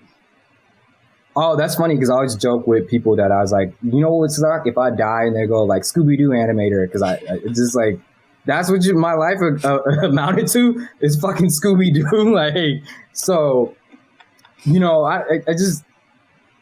I think what I would love in that documentary is for people to just talk about all the stupid and insane things that I've done, or just the dumb shit I say, and just, you know, just kind of, you know, highlight those things. I'm trying to think like some stuff that I haven't said before, or some stuff, things like that. Like for example, like here's like. I went to Comic-Con one year and my boy Kano, Danny Kamanian, he was like, hey, I can bring someone into this WB party. Okay. Do you want to come? And you want to come through? It was at Hard Rock. And this was like when this is like Arrow season 2 shit, right? iZombie just came out on CW. And I was like, yeah, bet. So I was in line and then like I get to the top and Vanessa Anderson, who runs AMPR Group, that's a family friend of mine. We grew up together. Nice. And when I got to the front, Vanessa was there. She's like, Matthew! And I was like, what? She's like, don't let him in. And then everyone's like, who? And didn't know. And so she's like, how's mom's? Talking. And, I get into the party. And then I'm like around all these celebrities and shit. And like, everybody's nice because nobody knows who you are. Like, I could have been a producer or a writer. Like, so everybody's like super nice. Yeah. And then I was like, I feel uncomfortable. I want to leave. But the party was over, But the funny thing is, I ran into the only other black guy at the moment that I saw from the blacklist was there. And I was like, hey, man, I got a question for you. I was like, I always wondered this. Do you let hair and makeup cut your hair, or do you bring a barber? And he just started laughing, and he's just like, Bob, well, we film over here, so I have my own barber. So I was like, okay, I want it. So we like bonded, like just off of that shit alone. And so I'm gonna bring him back up in the story. So I'm trying to leave. I end up meeting Rose McIver, who's super nice, from iZombie, and she brought her best friend who's like, I don't know this world. So we like kind of just talked to each other. Yeah. And we were exiting, and we were in the elevator at the same time. And so I was trying to go straight, and the security guard was like, nah, you have to go this way. You have to go left. And I was like, no, I'm just trying to leave. And they're like, no, you got to go this way. So I exit with Rose McIver, and we walk down the hallway, and the door opens. And it's just a roll paparazzi to like a party bus. I'm like, what the fuck? Everybody's like, shh. I'm like, what the fuck? Like, I'm nobody. Like, I'm just trying to leave. I'm just trying to leave. Like, I got a Death Row Lakers looking t-shirt, right? You know, where like everyone's I'm wearing like camo pants and like blue Jordan. Like, I'm just like, I'm not dressed like these dudes. Like, what are y'all doing? So I get on the party bus, and fucking, what was it, Jared Padalecki from fucking, what's that show? Supernatural's on the bus, right? Mm-hmm. And he's like, teasing Rose McIver and stuff, and he's like, hey man, what's your name? Like, blah blah, you know. And you start talking, and I was like, bro, how's it feel to be on TV for like 35 fucking years? And he starts laughing because and then you start talking about, you know, basketball. He's like Spurs fan. He's just like, man, like I'm kind of upset that Tim Duncan lost and da da da da. And it was like the year that Kobe retired. Yeah, and he's like, oh, you know what that's like, because, you know, I was like, yeah. So we just like was cool, and then we get off the bus and we go to like another party. And I'm in there, and it's just like fucking celebrities all over the place. Like, I'm just like, yo, what is happening? And the dude from the blacklist hits me. He's like, oh, hey, bro, come over here, meet the dude. He's one of the right. And so I'm just hanging out with him. And then Raul Kulia from, you know, now he's bigger than what he was on. He's out. He's like, hey man, do you know where the bathroom is? You know, I gotta smoke. You know, and like, I just like, who are, like, I watch these people on TV, and I'm around, and I'm like, this is like Snapchat era. So I'm like posting shit on Snapchat, and I come to work the next day, and everybody's like, how the fuck did you? How did you? And I was like, it was an accident. Like, I didn't plan for this to happen. And so like, I've always had these weird experiences at Comic-Con where I always end up in places that I wasn't supposed to be, you know, on accident. Like, so like, it's just stuff like that. I feel like if I had a documentary, it'd be like, he would be the one guy. Cool, like comedy, like. It would be funny if it was like a combo, like documentary and like animated versions of your story. yeah. But it just be like these weird tales of like for instance, that the rapper Super Duper Kyle, right? Mm-hmm. Yeah. He filmed a music video on my block, and then my roommate at the time knew Buddy, and Buddy was like just chilling on our porch, and then, you know, Kyle was like talking, you know. So I see, this is let's just say like something like this is Saturday, for example. Like I see this dude Kyle on Saturday. Sunday I go to Laker game. I see Kyle at the Laker game. And so I work in the Warner Music Building. That's where animation was at the time. I go to work. He's coming out of the elevator. I'm coming in, and he's probably like, how do I keep running into this guy? And I'm just like, you know, it's just like weird instances. Like I remember like it was my birthday one year, and we were at the Alibi room, and I open up the bathroom, and it's Donald Glover. He's like right there, and I was like, oh shit. He's like, whoa, like we almost like butt heads, right? Right. And I was just like, oh man, like I was a big fan of Community, and I knew he wanted more respect as an artist. And I was like, hey man, my homies put me up on your music. I love your shit. And I was like, you should meet them. And he's like, for real? I was like, yeah, they're standing over there. And all my friends are like standing in a circle. And I bring Donald Glover, and I'm like, yo, everybody, this is Donald, da da da. And everybody's just like, what the fuck? Like, you know, like, yo, what the fuck? Like, you know, and she's just like, oh, they're like, oh, are you know, then my friends are joking. They're like, oh, are you here for his birthday? And he's like, it's your birthday? And I was like, yeah. He's like, oh, I'll get you a drink. And he just like kind of hung out with us for a little bit, and then like, you know, went back to like what, you know, whoever he was hanging out with, and then like left. But it's, you know, it's stuff like that. Like all these random, like, do you know that person? Which is funny because it goes back to that story I was telling earlier where my parents thought I knew the people I was talking to. And it was just like, no, I don't know these people. Like, I just keep running into these things. I keep meeting these people on it. You know, it's just, so I would love to document. Yeah. I just love to just people just talking about all these weird moments that I've had. If they were able to witness those weird moments as well. So I think it'd be like highly entertaining and funny for that shit. Yeah. Yeah, when you talk about the haircut thing, like, it was funny because I just call it the black superpower. Like, you just kind of like cut to the chase of like meeting somebody in like any industry. And Yeah. so I was at because I moved to LA a month before the pandemic hit. So I had like a good month of like networking. Mm. And so I went to a woman in animation event, and I was trying to talk to Tiffany Thomas, who's a writer on The Proud Family. Mm. And so like all these people were like trying to talk to her, and I'm just like, I finally get to her, and I'm like, hey girl, your hair cute. And she's like, thank you. So it's just like the black people superpower of like, Right. all right, now we're in. Yeah. And then what was annoying is that because you're black, like all these like white people kept like interrupting us. I'm like, I don't know her either. I'm trying to talk to her just like you are. You think we're friends maybe because we're black, but I don't know this woman. Stop interrupting me. Like it was so annoying. Like I'm like, bro, like they just come up and start talking to her. I'm like, do you not see me talking to her? Yeah. Like I am not her friend. Like, I am trying to get to know her. Like I'm trying to ask her questions as well. Like so. Nah, that's funny. No, for real. Oh my god, that's just funny. I do like it pointed out the black super because no, so cut to the chase. If you mention like something very black, you don't have to be like, "What was your beginning?" Like, oh snap, the braids is killing in the braids, right? So but it's that's so funny because like I remember I was at Cartoon Network, and one of the people that worked at Cartoon Network, he was walking down the street, and like he was coming this way, and I was going that way. Yeah. And he just turns and he's like, Nia Long? He cheated on Nia Long? And I was like, bro, what? Like, and the guy that was with him was like, what are y'all talking about? Like, what? Like, we're talking about Ime Udoka, but he didn't know, you know what I mean? But we knew, like, he just said Nia Long, and I meant like, so it was like, it's just like the universal lived-in experience that we all have that like. But even if I didn't know him, I feel like that would have been, at the time, like, I felt like that would have been something that was shouted out, like, yo, can you believe this shit? Like, that's just funny. It's just the cheat code, the shortcut. You know. We taught everyone what the cheat code is. Feel free. We don't, right? Feel free to use it if you're black. It still has to feel authentic, though. So it's probably still good. Yeah. But yeah, so if you want anybody to follow you on social media, what are your social media handles?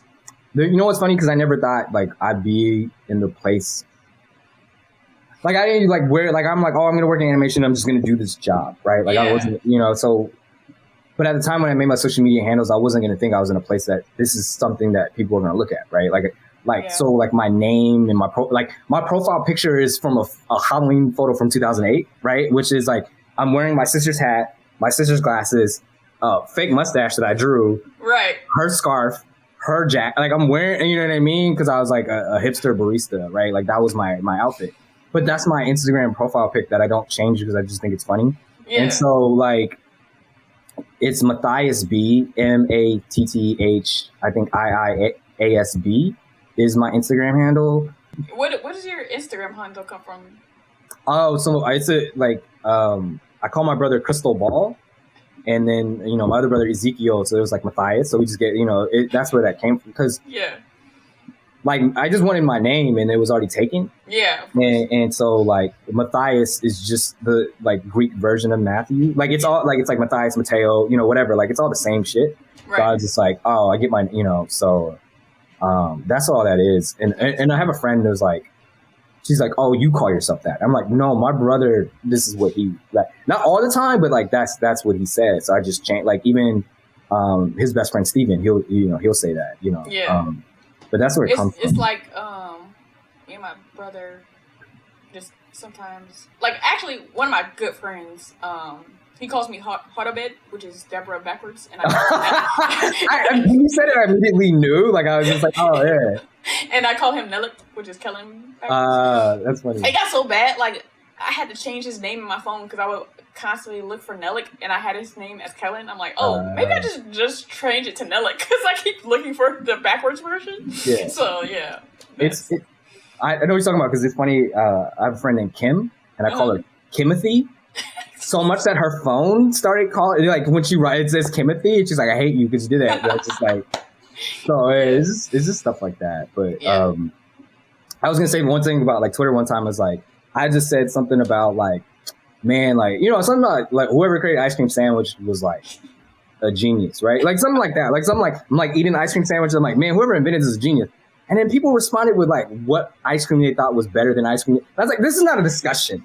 People on social media are so miserable. I've been putting that, like, whether I'm on Facebook or Twitter, I just be like, because like, dang, it was like a post about, like, the video was like about somebody's like child like doing something good, and like and then somebody left a nice comment, and then the lady responded like, oh, da-da-da. I'm like, how miserable are you? Right. Like, I wrote that. I was like, why is everybody so miserable on social media? Like, why can't we just have nice things? Right. And so, yeah, I'm just like, I didn't know we were going to talk about what ice cream was. I just saying, yo, like, who?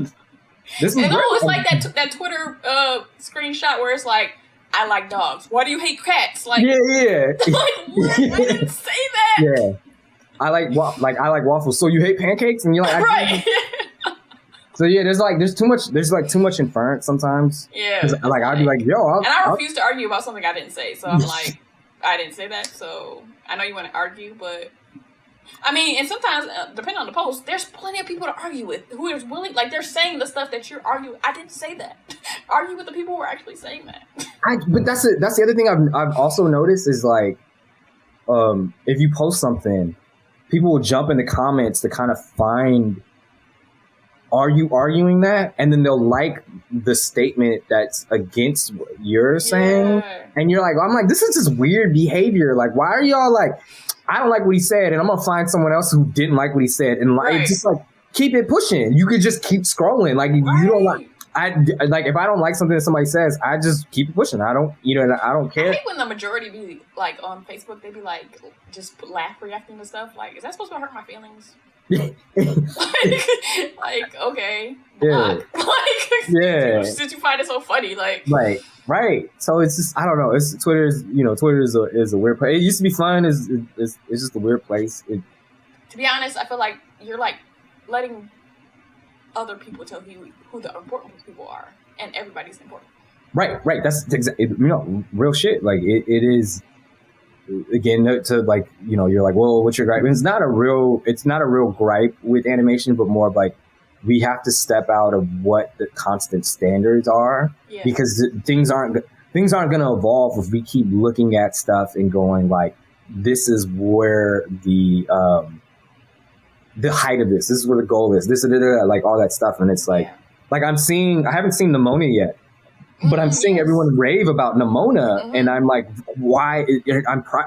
My assumption at this moment is it's probably really good because they decided to tell their story. Yeah. They were like, I'm telling the story this way, and they're not going, hey, this person told the story this way, so we're going to do that. It's just like it's resonating with people because it's telling a unique story.